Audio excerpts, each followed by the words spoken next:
Essa é a nossa segunda aula sobre os anjos caídos. Se você não assistiu a primeira, recomendo que você vá ao link e que você tente seguir a ordem. Aliás, essa é a sexta e, eu diria, a última aula do que estamos resumindo aqui nos Fundamentos Doutrinários, o que muitos chamam de angelologia, a doutrina dos anjos. Então vamos lá. Eu quero, em primeiro lugar, estamos falando sobre os anjos caídos, como já mencionei. Em primeiro lugar, eu quero destacar sua natureza. Fizemos isso em relação aos anjos eleitos e também em relação a Satanás enquanto anjo, embora já na categoria de anjo caído, né? Percebemos que eles são superiores aos homens. Quando a Bíblia fala dos anjos, diz que o homem foi criado um pouco menor do que eles. Em Marcos, por exemplo, no capítulo 5, nos versículos 3 e 4, nós já definimos na aula anterior, né, que a origem dos demônios é a mesma dos anjos caídos, ou seja, são terminologias diferentes para falar dos mesmos seres, e a Bíblia fala de um gadareno, um gerazeno, né, possuído não só de um espírito imundo, mas de uma legião. Os versos 3 até o 5 de Marcos 5 diz assim: esse homem vivia nos túmulos e ninguém podia prendê-lo, nem mesmo com correntes. Porque, tendo sido muitas vezes preso com correntes e cadeias, as cadeias foram quebradas por ele, as correntes foram despedaçadas e ninguém conseguia dominá-lo. Andava sempre de noite e de dia, gritando por entre os túmulos e pelos montes, ferindo-se com as pedras. Quando diz que ninguém podia dominá-lo, que não havia cadeias, correntes que o prendessem, evidentemente está falando de um poder e de uma força superior a de um ser humano comum e qualquer, né? São apresentados na Bíblia como espíritos. Apocalipse 16, 14 usa essa expressão, espíritos de demônios. Portanto, não se limitam ao mundo natural e às suas leis igualmente naturais. Aliás, né, quando Jesus fala a respeito dos anjos, em Lucas 20, 34 a 36, ele fala no contexto da ressurreição e diz, né, que quando já não mais poderemos morrer e seremos iguais aos anjos. Então são imortais, né? Eles não têm uma eternidade prévia, porque têm início, foram criados enquanto anjos e depois se corromperam, caíram, pecaram, mas têm início, mas não têm fim, são imortais. Portanto, isso já é uma preparação para o nosso entendimento de que haverá um destino eterno para seres que não deixarão de existirem. Falamos na aula anterior também, enquanto espíritos que são seres assexuados, não têm a capacidade de reprodução, como algumas teorias tentam defender. Quando falamos sobre os anjos, não importa se vamos falar de anjos eleitos ou caídos, a gente precisa destacar que eles são inumeráveis. A Bíblia não menciona números de quantidade de anjos na Bíblia, não importa se estamos falando de anjos eleitos ou de anjos caídos, mas quando a Bíblia mostra, né, que em Apocalipse 12, versos 3 e 4, que Satanás com a sua cauda arrastou um terço das estrelas, uma alegoria para os anjos do céu, a informação que nós temos é que se um terço caiu, 2 ficaram. Ou seja, para cada anjo caído ou demônio, nós temos pelo menos 2 anjos eleitos. E não temos apenas um exército divino mais numeroso. Nós temos seres debaixo do controle de um Deus, cujo poder, né, está além da capacidade de definição. Ele é chamado de o Todo-Poderoso. Então, não há razão alguma para temer a ação maligna. Em Daniel, no capítulo 7, no verso 10, falando de anjos, a Bíblia fala de milhares de milhares e milhões de milhões. Apocalipse 5,12 usa exatamente a mesma expressão de Daniel, né? Então, nós vamos simplesmente encerrar com essa recapitulação. São inumeráveis. E quando falamos de anjos e caídos demônios, assim como anjos eleitos, assim como quando falamos de Satanás, possuem personalidade. A personalidade é a composição de 3 características básicas. Nós chamamos isso tripé da personalidade, que são vontade, que é o poder de escolha e decisão, emoção, quando falamos basicamente de sentimentos, e razão, quando falamos não apenas de intelecto, mas de mente, de pensamentos, da capacidade de fazer planos. Essas 3 características estão sempre presentes naquilo que classificamos como personalidade, que distinguem as pessoas e que concede a elas individualidade. E os demônios as possuem, e a Bíblia menciona as 3 características em relação a eles. Vontade, né? Então, quando lemos Marcos capítulo 5, o texto da libertação daquele endemoniado gadareno, a Bíblia mostra que os demônios pediram a Jesus permissão para ir uma manada de porcos, né, ao saírem do Gadareno. Né? Foi um pedido deles e a necessidade de uma permissão de Jesus, mas uma escolha feita por eles. Né? Então nós podemos olhar, esse é um de vários textos que indicam isso. Em Mateus também, no capítulo 12, no verso 44, o Senhor Jesus fala a respeito do que acontece quando um demônio sai do corpo de alguém.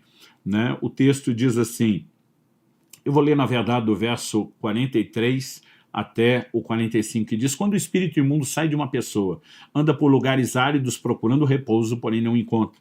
Por isso diz, voltarei para minha casa de onde saí. E voltando ele a encontra vazia, varrida e arrumada. Então vai e leva consigo outros 7 espíritos piores do que ele, e entrando habitam ali. E o último estado daquela pessoa se torna pior do que o primeiro. Né? Quando Jesus menciona isso, normalmente nós usamos esse argumento para pessoas que passaram por uma libertação. Não adianta que alguém use a autoridade do nome de Jesus, dê uma voz de comando e de ordem para que o espírito saia. Jesus está dizendo que o espírito, quando olha a casa arrumadinha, mas vazia, ou seja, a pessoa não se encheu de Deus, ele não apenas consegue voltar, mas trazer companhia com ele e outros demônios, e o estado da pessoa se tornar ainda pior do que era antes. Então, o que Jesus está dizendo é que o que garante a efetividade da libertação não é apenas tirar o mal, mas encher aquela pessoa com a própria presença de Deus. Mas, ao mesmo tempo, para dar o exemplo, ele está falando de um demônio que quer voltar, que escolhe voltar, que tem o poder e a capacidade de fazer uma análise sobre a casa vazia e de convidar outros. Ou seja, nós temos aqui o elemento vontade. Não podemos negar neles o aspecto emoção. No livro de Tiago, no capítulo 2 e no versículo 19, a palavra de Deus diz assim, você crê que Deus é um só? Faz muito bem. Até os demônios creem e tremem. Essa expressão aqui traduzida tremem, em outras versões ela está estremecem. Essa palavra especificamente, usada no original grego de acordo com o léxico de Strong, é a palavra frisso. Ela significa eriçar-se, ficar em pé, estremecer, ser invadido por um medo extremo, estar terrificado. Ou seja, não fala apenas de medo, não é o tremor de chacoalhar, né? É o tremor de um medo profundo. Né? Ou seja, eles sabem o poder de Deus, eles sabem que não são páreo, não fazem frente a Deus, e eles têm medo de Deus. E essa é uma das emoções que a Bíblia menciona. Já falamos sobre Satanás enquanto anjo caído, né, que desce à terra cheio de cólera, de ira, sabendo que pouco tempo lhe resta, e há outras emoções que poderiam ser ligadas aos anjos caídos, mas a ideia aqui é trazer um pouco de base sobre cada área e não necessariamente esgotar o assunto.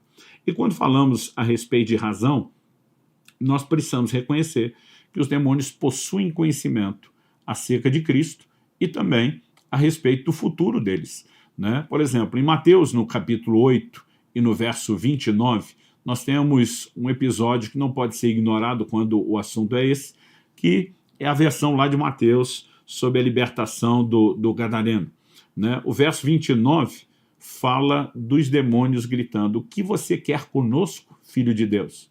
Você veio aqui nos atormentar antes do tempo? Que é a ideia de atormentar antes do tempo? Estão dizendo, nós sabemos que é um tempo determinado no futuro, onde nós seremos julgados, receberemos tormento.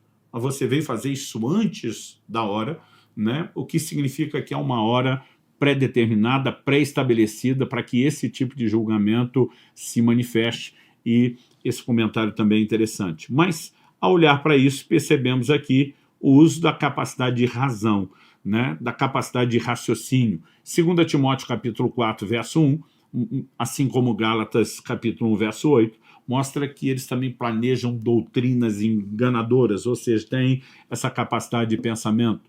Em Lucas, no capítulo 8, nós também podemos perceber, né, que se existe neles a capacidade de estabelecer diálogo, né, e esse é um dos episódios que fala a respeito daquele homem, né, gadareno possuído pelos demônios, ele está estabelecendo um diálogo com Jesus. Então, se existe essa capacidade de diálogo, de fala, de conversa, que é um elemento relacionado à razão.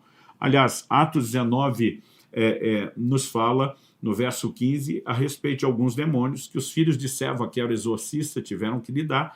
E a Bíblia diz que quando esses demônios se manifestaram por meio da pessoa, o questionamento, né, foi: eu sei quem é Paulo, e vocês quem são? Depois dizer: conheço Jesus, sei quem é Paulo. Ou seja, eles conhecem alguns crentes até por nome, e a gente pode olhar para tudo isso dentro da capacidade de razão. Vamos falar agora sobre, em segundo lugar, sobre a classificação dos demônios.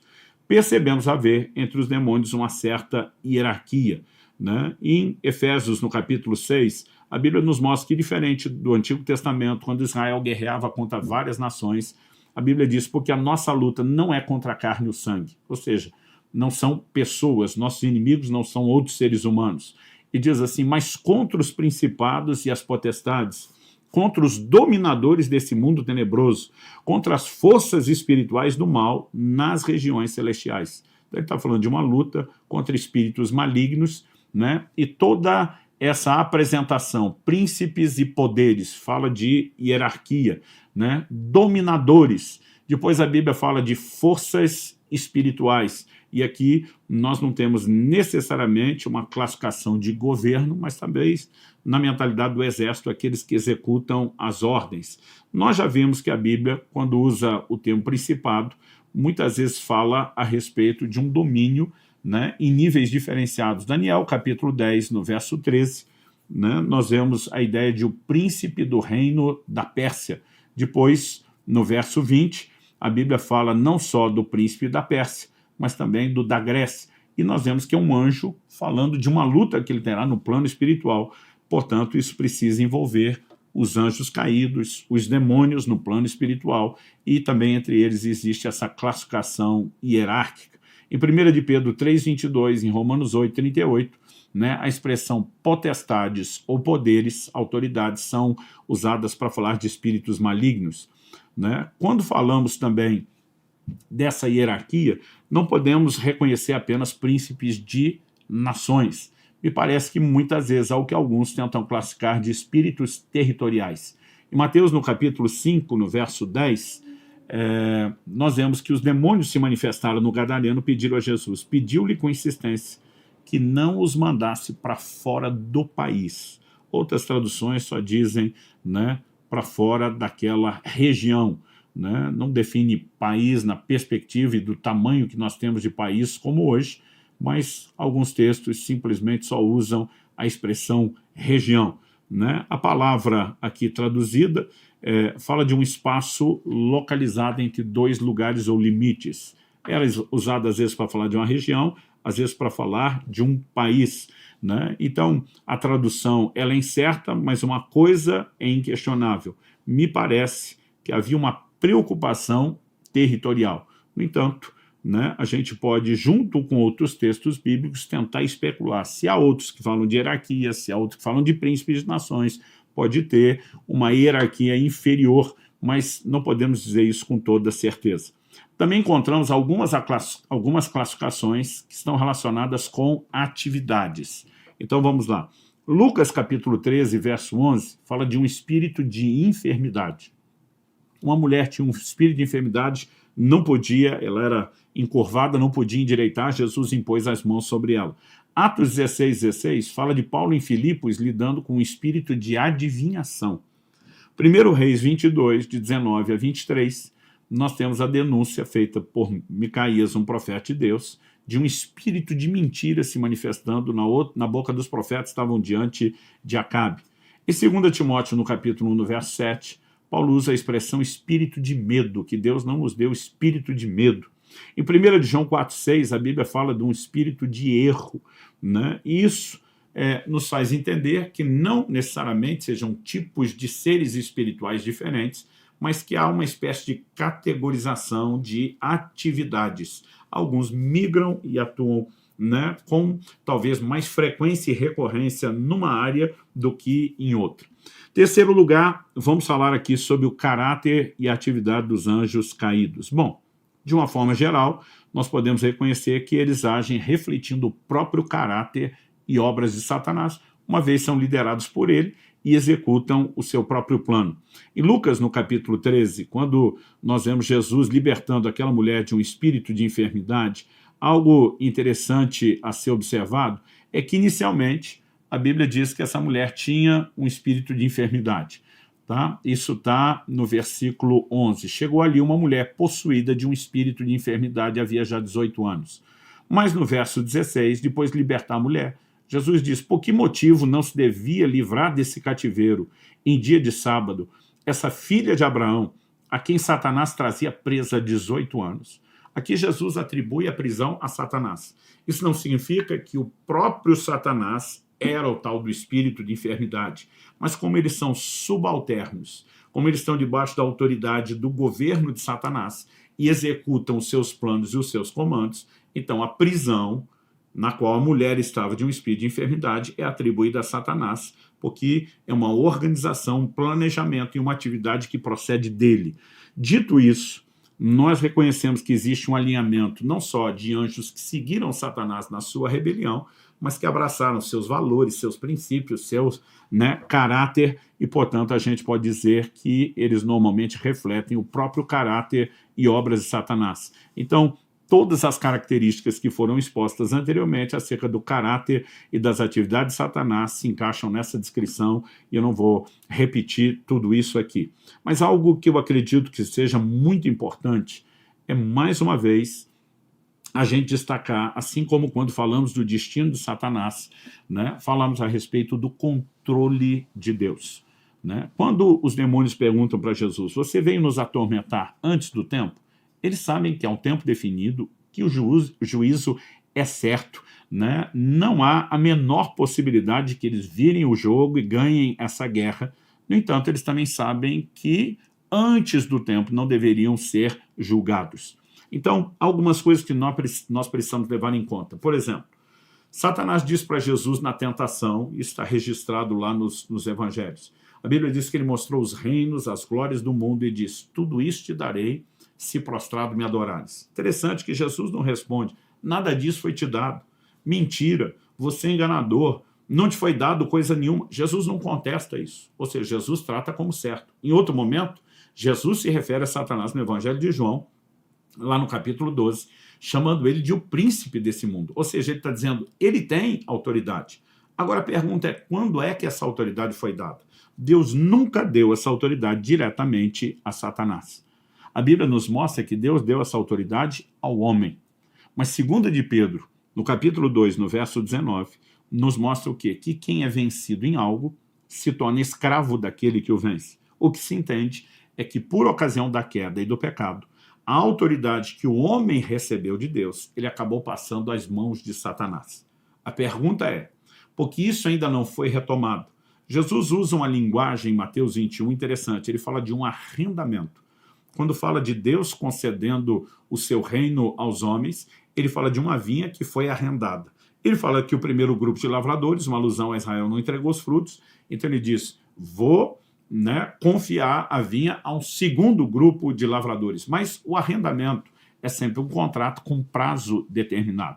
Se a gente seguir essa ideia e essa lógica, então o tempo de autoridade, o prazo de arrendamento, entre aspas, por assim dizer, a título de ilustração que o homem teria, ele foi estendido a Satanás.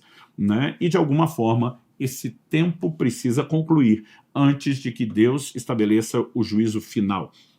Agora, até que Deus estabeleça um juízo final e permanente sobre Satanás, os anjos caídos, os demônios, isso não significa em absoluto que eles estejam fora de controle. Nós já mencionamos, falando do próprio Satanás, que é o líder que comanda todo o exército de anjos caídos, que quando chegar a hora certa, um anjo vai descer do céu, não vai precisar mais do que um anjo vai descer do céu, prendê-lo numa cadeia durante 1000 anos. A Bíblia diz que depois importa que seja solto por um pouco de tempo, e o comentário que eu fiz nessa aula sobre o destino de Satanás é que ele vai fazer um último servicinho para Deus. E a brincadeira dessa analogia de um servicinho é mostrar que mesmo na sua tentativa de se opor a Deus, Deus na sua grandeza, na sua multiforme sabedoria, na sua presciência, consegue tirar lucro das tentativas de Satanás, que ele conhece muito bem antecipadamente. Me lembro quando garoto de ouvir meu pai dizendo que todo golpe de machado que o diabo já tentou dar contra a igreja, contra o povo de Deus ao longo da história, Deus fez com que se voltasse sobre a própria cabeça dele. E quando falamos dessa capacidade de gerência, né, de Deus, se isso se estende ao comandante de todos os demais anjos caídos e demônios, inevitavelmente também se aplicam a todos os demais. Então, ao que eu e você precisamos sustentar, né, que assim como o diabo, seus súditos também estão sob o controle de Deus. Não no sentido de que a maldade que fazem foi determinada por Deus, mas nós precisamos entender que ela acaba sendo permitida por Deus e muitas vezes usada como juízo para aqueles que pecam se expõem. O diabo não pode ferir qualquer pessoa. A Bíblia diz que ele anda em nosso derredor, bramando como leão, buscando a quem possa tragar. Ele não pode tragar qualquer um, porque num senso geral há sempre uma proteção de Deus. Quando o ser humano, por exemplo, escolhe abrir mão da proteção de Deus, quebra os princípios de Deus, em vez de se sujeitar a ele, né, ele acaba se expondo. A Bíblia não fala só de resistir ao diabo, mas ela fala sujeitar-vos, portanto, a Deus e resistir ao diabo. Ou seja, a capacidade de resisti-lo tem a ver com a sujeição a Deus. Quando a sujeição a Deus não é praticada, existe exposição. E quando nós entendemos essas verdades, faz um pouco mais de sentido, né, perceber algumas coisas que Deus gerencia. Como, por exemplo, no primeiro livro de Samuel, no capítulo 16 e no verso 14, nós temos uma declaração: depois que o Espírito do Senhor se retirou de Saul, a Bíblia diz, um espírito mau, vindo da parte do Senhor, o atormentava. Então, mas espera aí, o espírito é mau, mas veio da parte de Deus, sim, determinação de Deus, juiz divino. Né? O Senhor retira o seu espírito e diz, não dá para relacionar com você, você pecou, ultrapassou todos os limites, Deus está dizendo, estou fora, mas o Senhor está dizendo, eu vou julgar você. E há uma determinação divina executada por um espírito maligno que só estava esperando a oportunidade de atormentar Saul. Mas Deus, obviamente, está fazendo uso dessa circunstância, gerenciando ela. Isso também pode ser bem entendido na visão de Micaías. Em 1 Reis 22, de 19 a 23, a Bíblia fala de muitos profetas, centenas, que estavam diante de Acabe, dizendo, pode ir à batalha, o Senhor te entregou o inimigo, você vai ter vitória, né? E a Bíblia fala do rei de Judá, já desconfiado, diz, não tem outro profeta aqui não, aquilo tudo não cheirou bem. Alguém diz, não, tem um profeta, mas ele nunca fala o que é bom para a gente, tipo, não fala o que a gente quer ouvir. Ele falou, mas talvez é esse que a gente tenha que ouvir. Micaías é trazido e quando chega, ele diz, olha, eu tive uma visão. Eu vi, né, os anjos reunidos diante de Deus, à sua direita e à sua esquerda. Quando a Bíblia separa um grupo à direita e outro à esquerda, está falando de grupo bom e ruim. Né? No julgamento das nações, a Bíblia diz que Jesus vai separar à sua direita as ovelhas, às esquerdas os bodes, os cabritos. Um grupo é tratado com bom comportamento e boa recompensa, enquanto o outro grupo da esquerda não. Então, essa ideia, na linguagem bíblica, fala, né, mesmo em relação aos espíritos reunidos diante de Deus, de um grupo bom e de um grupo ruim. E Deus pergunta, quem vai induzir Acabe a sair à batalha, para que ele caia nela e morra? Deus está dizendo, eu vou julgá-lo. E a Bíblia diz que um espírito se prontificou. E na visão, nós não sabemos se ela é literal ou simbólica, mas na visão, Micaías vê o anjo explicando, eu serei um espírito de mentira na boca dos seus profetas. E ele consegue a permissão divina para sair e executar juízo. Então estamos falando de uma atividade maligna, a Bíblia diz que Deus não pode mentir, a Bíblia diz que o diabo é que é o pai da mentira, esse espírito de mentira tem que ser um espírito maligno do grupo que classificamos da esquerda, daquele que na ideia bíblica, na separação, não é o grupo bom, mas obviamente debaixo de uma permissão divina para que exercesse uma certa atividade. Em 1 Coríntios 5,5, Paulo fala de pessoas que ele estava entregando a Satanás para a destruição da carne, ou seja, removendo a proteção de sobre o corpo. Mas ele termina dizendo, para que o espírito seja salvo no dia do Senhor. Ou seja, mesmo com o corpo debaixo de juízo, a carne debaixo de juízo, talvez num leito de enfermidade, pudesse haver arrependimento e salvação para o espírito. Mas quem executaria o juízo não era um anjo eleito. A Bíblia usa a expressão Satanás, podendo ser ele pessoalmente ou o seu reino. Então, sempre que falamos de juízo, não podemos deixar de colocar na balança que Deus é justo, há juízo para essa vida, há juízo vindouro, posterior, e que no formato que Deus tem para executar juízo agora, muitas vezes ele se utiliza, né, desses anjos, que são os anjos caídos, são os demônios. Se utiliza não no sentido de obrigar, eles estão esperando a oportunidade de destruir, que é a sua natureza. Quando pessoas pecam, se rebelam, a proteção é tirada, e eles muitas vezes entram em operação. Mas, como o próprio Paulo diz, para que a carne seja destruída e o espírito seja salvo, muitas vezes nesse ambiente Deus pode reverter uma situação, gerar arrependimento, conserto, né? Nós sempre vemos que a misericórdia triunfa sobre o juízo, há níveis de juízo onde Deus está dizendo, eu estou tentando trazê-los de volta. Por meio de Ageu, o Senhor fala, olha, eu permiti que acontecesse isso e aquilo outro, e não houve entre vós quem se voltasse para mim. Ou seja, Deus está dizendo, não estou julgando, como quem diz, acabaram-se as oportunidades. Ele está dizendo, estou fazendo isso, tentando recuperá-los.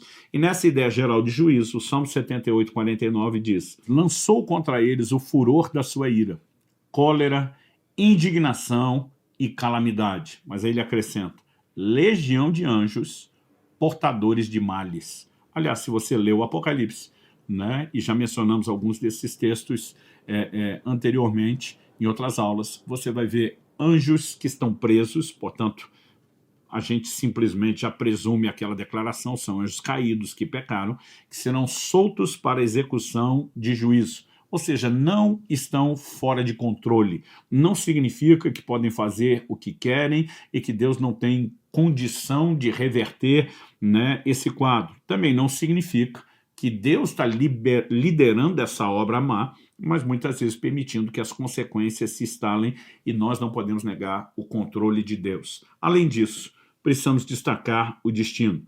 Em 1 Coríntios, no capítulo 6, no verso 3, Paulo pergunta, vocês não sabem que haveremos de julgar os anjos? Presume-se que ele está falando de anjos que caíram, né? Porque os anjos eleitos, santos, que executam a ordem de Deus, obedecem a sua palavra, como diz o Salmo 103:20, não tem necessidade alguma de serem julgados. Então aqui a gente faz essa distinção e a gente sabe que haverá juízo, não só o juízo por terem se rebelado contra Deus, pecado contra ele, se apartado, mas talvez de alguma forma, de acordo com o nível de atividade, haverá julgamento.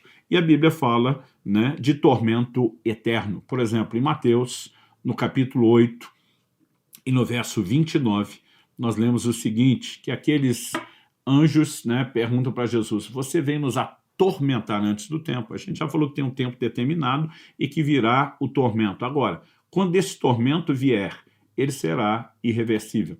Mateus capítulo 25, verso 41, diz que, né, declaração do próprio Jesus, a Bíblia diz que o inferno foi criado para o diabo e os seus anjos. E a Bíblia nos mostra que quando finalmente Satanás for lançado lá, né, ele não vai sozinho, a Bíblia fala de companhia. Apocalipse capítulo 20, verso 10 diz, o diabo que os tinha enganado foi lançado no lago de fogo e enxofre, onde já se encontram a besta e o falso profeta, serão atormentados dia e noite para todo sempre. Ou seja, não só Satanás, mas ele não vai sozinho, ele tem companhia dos que o seguiram, ali a besta e o falso profeta estão sendo mencionados e haverá tormento eterno para todos os demônios que se rebelaram. Então, com isso, acredito que a gente consegue concluir, falando do destino, né, essa ideia e o entendimento dos anjos caídos, assim como falamos em relação a Satanás. Um destino de juízo eterno, irreversível para eles, e até que isso chegue, não estão fora de controle, né? Tem um certo nível de permissão para causar males sobre pessoas que se expõem a eles, mas não sobre aqueles que se encontram guardados, protegidos, debaixo das asas do Altíssimo, como diz o Salmo 91.